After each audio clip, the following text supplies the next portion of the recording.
शुभ सकाळ फॅमिली. गावाकडचा अस्सल स्वाद या यूट्यूब चॅनलमध्ये आपलं खूप खूप मनापासून स्वागत करते. आपण आपल्या चॅनलवरती गावाकडे बनवलेलं पारंपरिक पद्धतीच्या रेसिपी आणि गावाकडचा सुंदर असा निसर्ग दाखवत असतो. तर अशाच पारंपरिक पद्धतीच्या रेसिपी आणि गावाकडचा खूप छान असा निसर्ग पाहण्यासाठी आपल्या चॅनलला लाईक, शेअर आणि सबस्क्राईब करा. आपणच आपल्या गावाकडच्या लोकांना पुढे नेऊयात. तर आज मी जो आमच्या घराचा आसपासचा जो परिसर आहे तो या व्हिडिओ थ्रू तुम्हाला दाखवते. तर आज नेमके फ्रीजमधले लिंब संपले होते. मग आम्ही लिंबू आणायला शेजारी एक बाग आहे तिथे गेलो होतो. तर बागेमध्ये आपण जेव्हा लिंबू आणायला जातो तेव्हा आपल्याला 2 पायावरती सरकत खाली जे पडलेले लिंब असतात ते गोळा करावं लागतात. जर वरचे लिंब घ्यायचे असतील तर त्याला ते एक आकडी टाईप लागतं. त्याने ते झाड हलवलं की खाली अशी लिंब पडतात. मग ते 2 पायावरती बसून ते गोळा करायचे, कारण की उभा वगैरे राहून किंवा वाकून ते लिंबुनीचे काटे टोचतात आपल्याला. असं करून आम्ही एवढे सारे बॅगभर लिंब घेतले. त्याच्यानंतर मग आम्ही शेजारी पेरूचं झाड आहे, म्हणजे गावरान पेरू येतं एकदम, त्याला औषध वगैरे नाही, एकच झाड आहे, त्याला खूप सारे पेरू येतात सीझनमध्ये. तर आम्हाला गावरान पेरू खूप आवडतात. म्हणून मग आई आणि मी पेरू आणायला गेले तिथे. तर पेरू काय होते पण एवढे काय असे पिकलेले नव्हते. मग आम्ही 5-6च पेरू घेतले. काही पेरू एकदम असे टॉपला होते, त्याच्यामुळं मग झाडावरती चढून पेरू काढले. आणि गावरान पेरूची टेस्टच भारी असते. म्हणजे आजकाल ते मार्केटमध्ये भेटतच नाहीत गावरान पेरू. ते तसले मोठे भेटतात, उत्पादनाचे पेरू म्हणतात त्याला, ते भेटतात. मग असं करून आम्ही पेरू घेतले. त्याच्यानंतर मग पुढे मिरच्या आणि वांगी लावली होती एका साईडच्या वाफ्यामध्ये. मग तिथनं आम्ही वांगी घेतली भाजीसाठी, कारण की ते बिना औषधाची होती.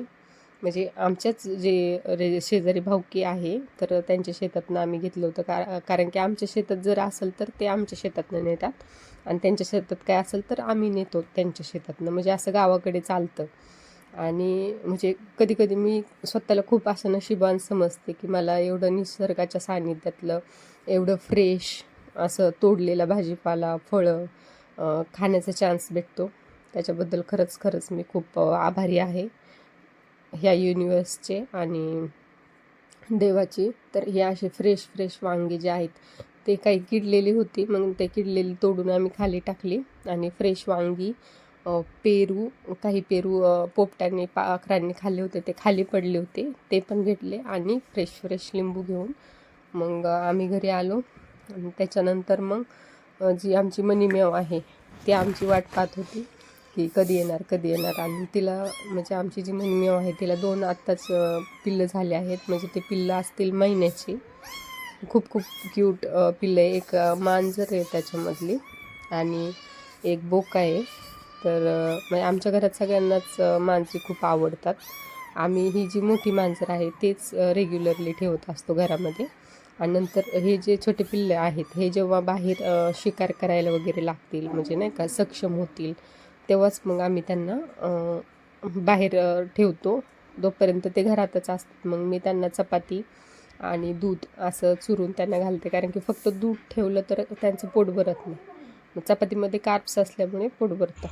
मग आता ही मला झाडं लावायचा, झाडांचं खूप छंद आहे, त्याच्यामुळे मी काही दारामध्ये झाडं लावले. हे जास्वंदीचं झाड, मोगरा, त्याच्या शेजारी परत मोगरा आहे, पण त्या शेजारी लिली लावल्यामुळे तो मोगरा वाढलेला नाही आहे. हा पिवळा गुलाब आहे, ह्याला आत्ताच आम्ही काही दिवसापूर्वी खत पाणी घातल्यामुळे ह्याला आता नवीन पालवी फुटली आहे. कारण की आता सीझन बदलल्यामुळे त्याचे सगळे पानं सगळ्या झाडांची गळालेली.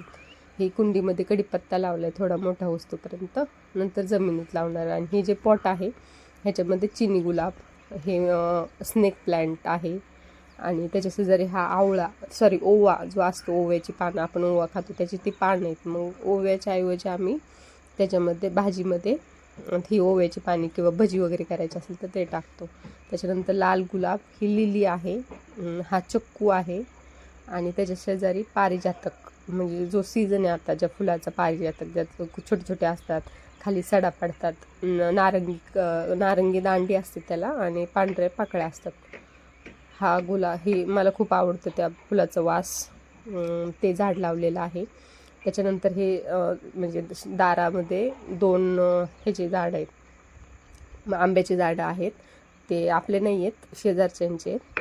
आणि मग हा रोड आहे असा ह्याला जाण्यासाठी, डांबरीपर्यंत जाण्यासाठी. हा हजारी मोगरा आहे, म्हणजे ह्याला असं गुच्छा टाईप फुलं येतात आणि त्या गुच्छामध्ये सगळे फुलं असतात.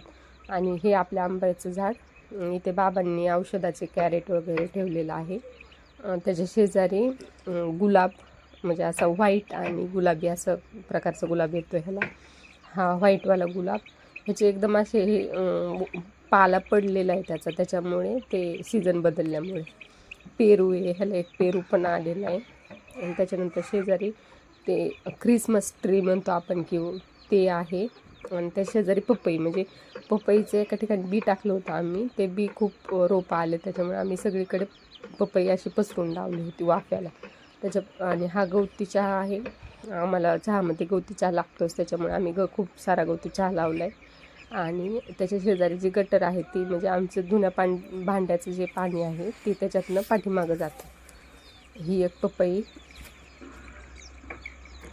त्याच्यानंतर इकडे पण गवती चहा आणि पुदिना झाल्यानंतर हा पुदिना आहे, म्हणजे बिर्याणीसाठी वगैरे लागतो ना पुदिना, तो पुदिना. नंतर आळूची पानं, म्हणजे हे गावरान आहेत, ते मोठे दिसतात ते, पण त्याला जास्त नाही का आंघोळीचं पाणी वगैरे तिथे जातं आमचं सांडपाणी, ते भेटल्यामुळे ते मोठे झालेले.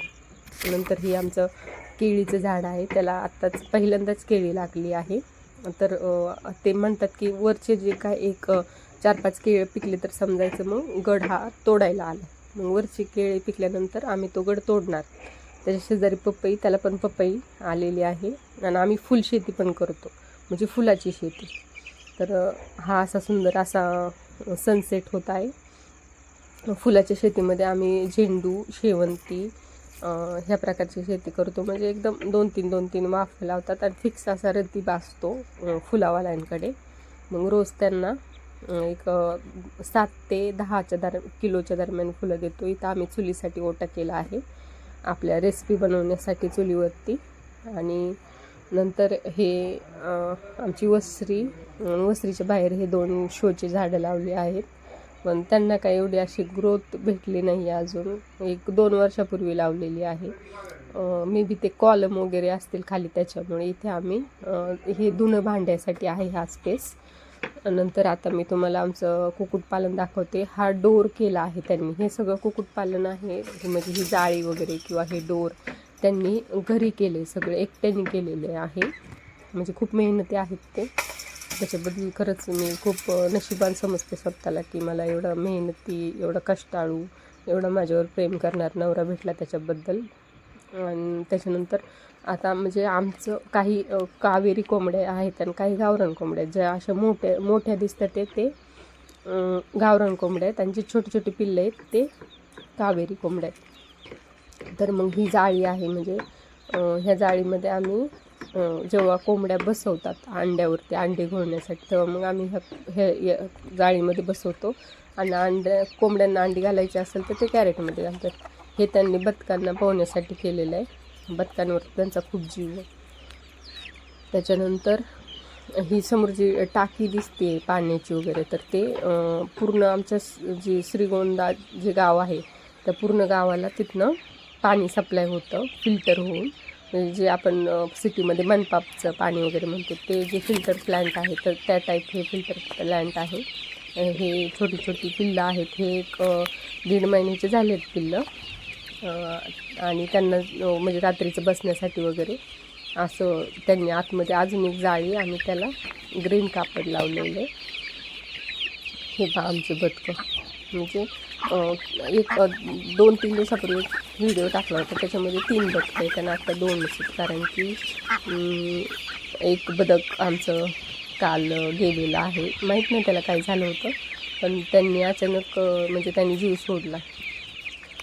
नंतर हे पत्रा जो आहे तो त्याच्यावरती आम्ही असं पांगून टाकतो खायला कोंबड्यांना, घास वगैरे, मका किंवा त्यांचं जे कोंबडी खाद्य असतं ते. हा घास केलेला आहे आम्ही म्हणजे कोंबड्यांसाठी. मग ते रोज 1-2 रोजी आम्ही कापून आणतो. आणि कोंबड्यांना टाकतो. मग तेवढंच त्यांना म्हणजे फक्त ह्याचे कोंबडे खाद्य भागत नाही, मग त्यांना हे पण लागतं. हे असं सुंदर असं आकाश होतं सनसेटच्या टायमिंगला. मला सनराईज आणि सनसेट खूप आवडतो, खूप जास्त. मी असं म्हणजे त्यातली त्यात बिफोर सनराईज आणि आफ्टर सनसेटचे आकाशामध्ये कलर येतात ना, ते खूप आवडतात मला. थँक्यू सो मच व्हिडिओ पाहिल्याबद्दल.